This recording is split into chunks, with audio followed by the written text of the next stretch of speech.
Bonjour tout le monde. Je décide aujourd'hui de faire une petite capsule que je vais intituler questions-réponses. Et j'ai choisi de répondre à deux, trois questions que l'on m'a posées dernièrement. J'ai trouvé pas mal de mettre ça en vidéo pour que mes réponses puissent être partagées, que les questions puissent être partagées, ainsi que mes réponses. Je trouve que c'est quand même plus sympa de pouvoir partager ça avec toutes les personnes qui me suivent et qui sont intéressées par les sujets que nous abordons. Et je pense que je ferai des petites capsules comme ça de temps en temps pour répondre aux questions que l'on me pose assez régulièrement à droite à gauche, afin d'en faire profiter tout le monde. Donc voilà, petite capsule rapide. Je vais commencer par la question de Marie, qui me dit « Je viens de visionner ta dernière enquête avec Franck et Malek. » Et donc c'était une session client pour Malek. Et je me demandais si tous les gens qui se réincarnent conservent leur savoir, leur connaissance, comme c'est le cas assez souvent. Et si ceux qui sont sur cette planète à ce jour et qui n'ont développé aucune fibre dans quelque domaine que ce soit, délinquants ou pas, est-ce que ces gens, d'après toi, c'est parce qu'ils n'ont, dans leur vie passée, acquis aucun don, aucune capacité, ou est-ce que c'est parce qu'ils ont tout oublié? Ok, donc Marie, je vais te répondre de façon intuitive, voilà, avec ce qui me vient comme ça. Les personnes qui aujourd'hui accèdent à leur mémoire et qui retrouvent une forme de savoir qu'elles avaient acquise effectivement à un moment donné, sur Terre ou pas. En tout cas, selon moi, ça fait partie du chemin de, alors je dirais pas de l'incarnation, mais de l'expérience de vie, sous quelque forme que ce soit, depuis la source. La mémoire se forge à partir de là. Et au sein de cette mémoire sont enregistrés tous les acquis de l'expérience en tant qu'être vivant. Aujourd'hui, sur Terre, dans cette incarnation, effectivement, on s'aperçoit que des personnes accèdent, retrouvent leur mémoire, réaccèdent à leur mémoire qui était enfouie, et de par ces mémoires, accèdent à des nouvelles potentialités, un nouveau champ de perception, des nouvelles capacités, des nouvelles intuitions, des nouvelles perceptions, alors que d'autres non. Je dirais juste que la différence, elle se situe à partir de l'ouverture du cœur, à laquelle on choisit nous-mêmes d'accéder ou pas. Et c'est toujours pareil, c'est toujours ce cheminement intérieur. C'est à partir du moment où on décide de faire connaissance avec soi que tout cela s'ouvre, c'est-à-dire se détacher, prendre de la distance avec les schémas habituels, avec l'environnement habituel, avec les habitudes et tout ce qui nous porte sur ce quotidien formaté par les schémas de la société, de tout ce qui gravite autour de notre éducation également et croyances. Laisser prendre de la distance avec tout ça et apprendre à se connecter à soi, c'est-à-dire se poser et se ressentir, déjà se ressentir et poser sa conscience en soi, simplement pour voir ce qui se passe. À partir de là, il y a quelque chose qui s'ouvre. Alors, ça peut se produire à partir de là, ça peut se produire aussi à un moment donné où, au travers de la foi que certaines personnes ont aussi, vont faire une prière. Et quand je parle de prière, je mets de côté toute notion de religion, mais c'est toujours cette connexion à quelque chose d'invisible, on va dire, mais qui est là. Voilà, par le biais de la prière, par le biais de la méditation. C'est cette connexion qui nous amène à retrouver ce que l'on a au fond de soi. Et à partir de cette connexion, on s'aperçoit qu'il y a des choses qui émergent comme des petites facilités qui reviennent à nous, comme ces capacités à percevoir des choses, tous ces potentiels de connexion, ces canaux de perception qui s'ouvrent, que ce soit l'intuition, le clair savoir, le clair ressenti, ces notions de magnétisme que l'on peut avoir dans les mains pour soigner, tout ça revient à partir de la connexion à soi, ainsi que les mémoires. L'accès à nos mémoires, c'est aussi à partir du cœur. Donc non, ce ne sont pas pour moi des personnes qui auraient acquis des... comment tu me dis ça qui auraient acquis des capacités dans leur vie passée ou des dons. Selon moi, on a tous, alors tous, quand je dis tous, tous en tant qu'être humain doté d'une conscience issue de la source originelle, donc de la source de l'amour. À partir de là, on a tous des capacités différentes, des particularités différentes qui font d'ailleurs de nous-mêmes notre identité.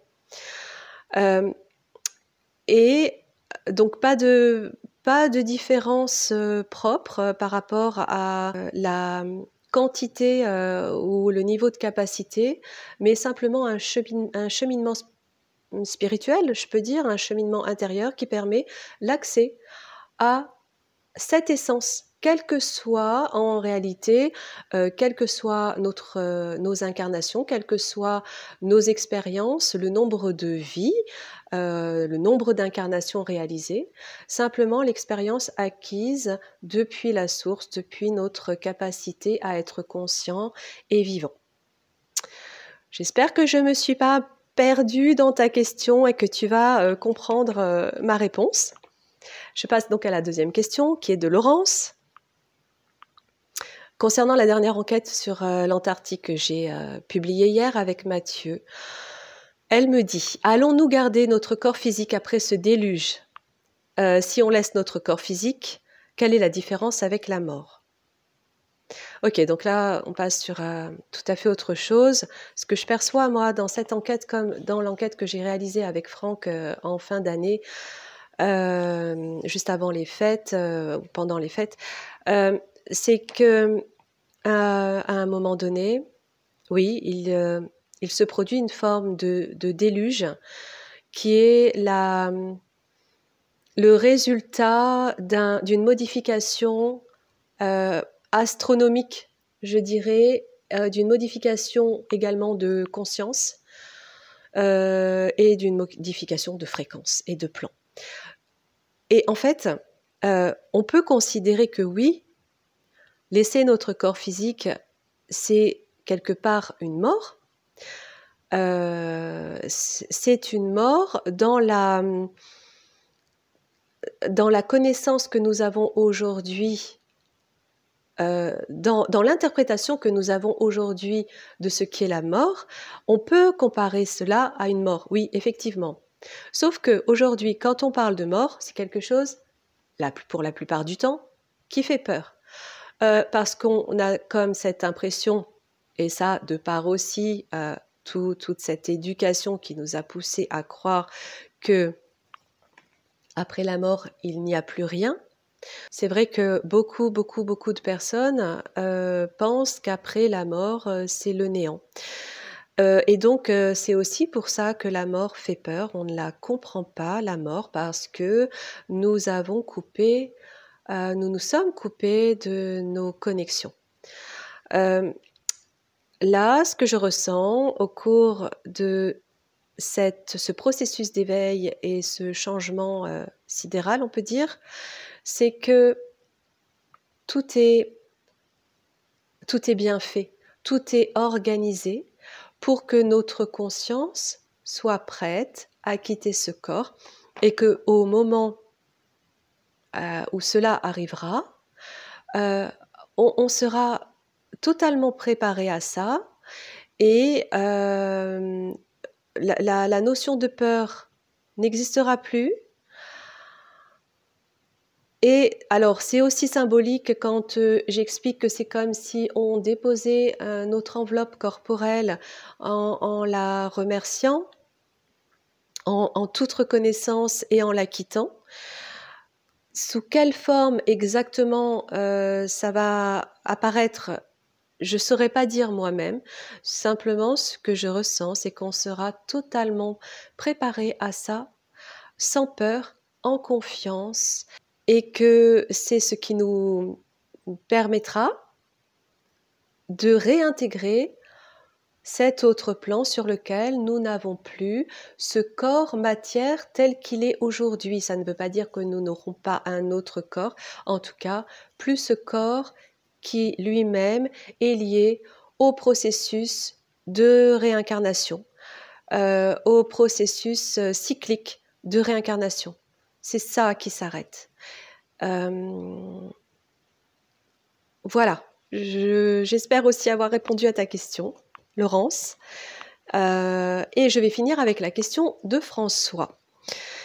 Alors, François, qui me dit voilà, je voulais avoir ton avis sur une question qui me taraude et revient sans cesse me questionner sous forme de synchronicité. Il y a différentes explorations en EMC, donc en état modifié de conscience, qui voient la Terre avec deux faces. Au-dessus de notre monde, qui vit sous une coupole de contrôle gérée par les involutifs, et en dessous, une face qui baigne dans une énergie lumineuse avec des êtres que toi tu appelles peuple de l'intra-terre, qui vivent sur cette face. Donc lui, il me décrit là la Terre avec deux faces, en gros,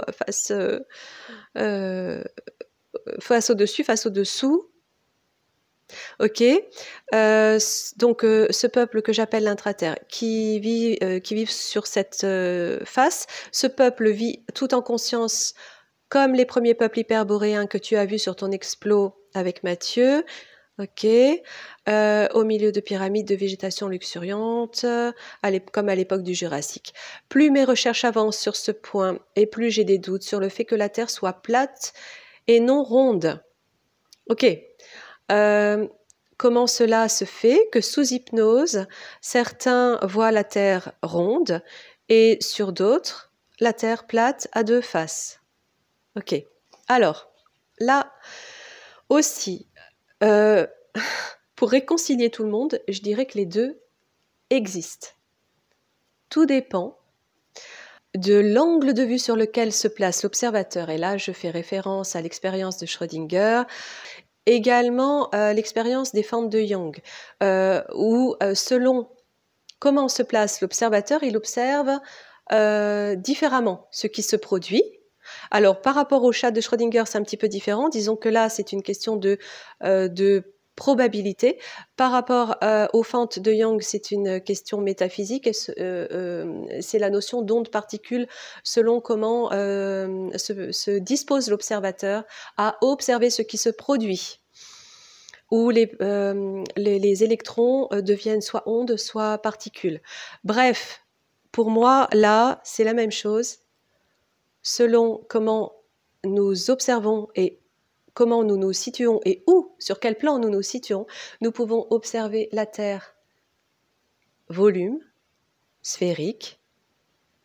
Et là, pour moi, c'est ce sur quoi nous nous situons aujourd'hui, sur ce plan de densité qui permet à la matière donc de se densifier et d'avoir une notion de volume, et que sur un autre plan de fréquence différent, donc on pourrait dire plus élevé, moi je dirais différent, qui correspond également à ce que j'appellerais la trame de l'univers, à ce moment-là, on peut observer la Terre comme étant plane. Et ça, je l'avais perçu lors d'une exploration il y a plusieurs mois, avec Franck d'ailleurs, où on arrivait sur cette nouvelle Terre et je voyais qu'elle s'étendait à l'infini.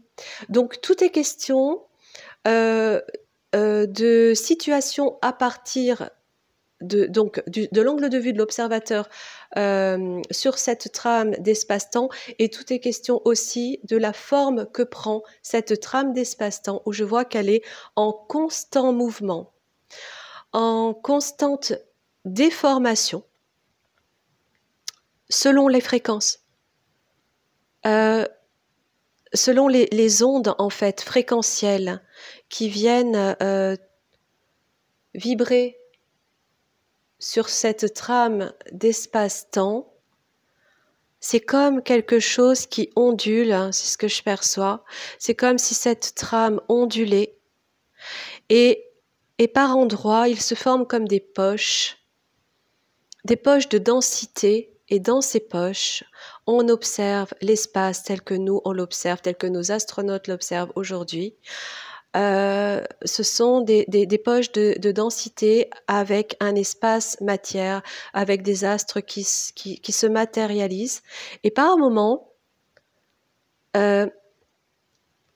ces poches, c'est comme si, en fonction des mouvements de la trame qui sont induits par tout cet environnement de l'univers et des interactions de tout le vivant, ces poches pouvaient s'aplanir.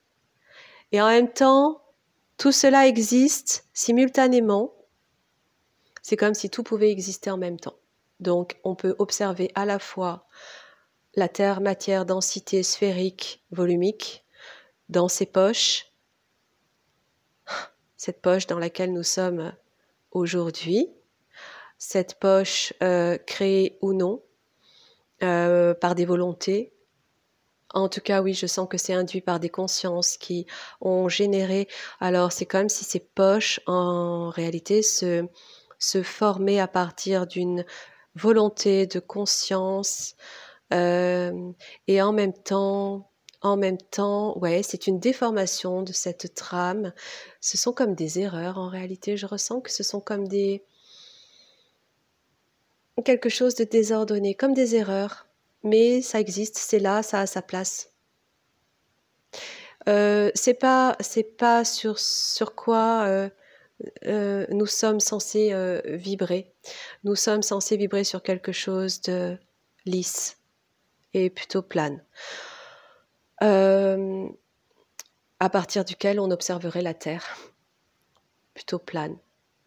Quant à l'intraterre, dans cette densité, on peut considérer que c'est quelque chose qui se situe là encore sur un plan différent d'une autre, mais toujours accessible à partir de notre densité et très, très proche de notre densité, très proche de notre dimension 3D, mais sur une densité différente. Voilà, et c'est tout ceci qui va... C'est comme si cette bulle allait éclater pour réintégrer cette trame lisse. Ok, bon, ben voilà, je vous dis, je vous ai répondu, François, je t'ai répondu comme ça m'est venu là. Ça parle ou ça parle pas, en tout cas, voilà, c'était avec le cœur que je répondais à ces 3 questions. Donc je vous remercie, François, Laurence et Marie, d'avoir posé vos questions. Et j'essaierai régulièrement de faire des petites capsules comme ça pour répondre aux questions, pour essayer d'éclairer un petit peu tous les questionnements que les gens peuvent se poser. Je vous embrasse fort et je vous dis à bientôt.